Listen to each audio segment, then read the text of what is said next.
My name's Richard Casebow. I work at Sonning Farm for the University of Reading. We're here in the autumn. I always call it the time of hope. So that's the time when we've sowed the seed and see the small plants coming up. And we hope that those little seeds are going to produce the full harvest and that we're going to be able to sell that entire harvest. But inevitably, all the way through the process, there are little chances for losing here and losing there. And we never sell quite as much as the potential to sell is. It all starts around about harvest time. The local pigeons suddenly notice that there's a delicious meal to be had, and they will start to come and land on the wheat, and they will land with their wings out, and they will push the crop over to be able to feed on it. So there's the direct effect of pigeons eating that grain, but also we have the effect of wheat that's been pushed over. The ears get now close to the ground, and every time it rains they will get wet and they won't dry out, and they will start to sprout. And of course that sprouted grain is no good to go into the food market. A standing crop the combine can harvest really easily.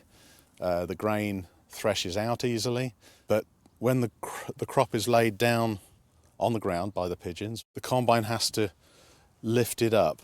It will never be as dry. It will never be as good quality as that grain that's standing up in the sunshine. So we get losses there. Now, when the combine harvester is threshing out the grain, of course, it's separating the wheat from the chaff and the straw, and the chaff and the straw gets thrown out of the back, and the wheat gets gathered up and put into the tank. And inevitably, as it's separating the two, a little bit of wheat will get thrown out with the chaff and the straw. And it's down to the skill of the operator and the conditions that they're operating in, how much wheat will actually end up coming out of the back of the combine.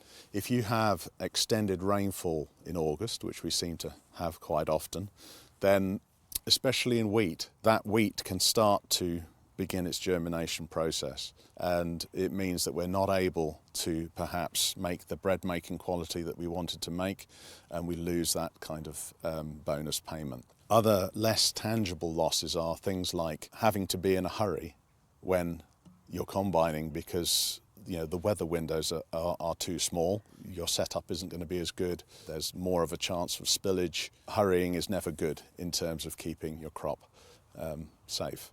Even once the grain has arrived in store, there's still a potential for grain loss. Most grain stores will store grain very efficiently, but there's always the chance that there might be a crack in the roof that might let in a little bit of rain, which will cause spoilage in the grain. A grain store is a perfect place if you're a rat, because there's such a fantastic supply of food, and probably the last place that you're going to find grain loss is as the lorries are being loaded.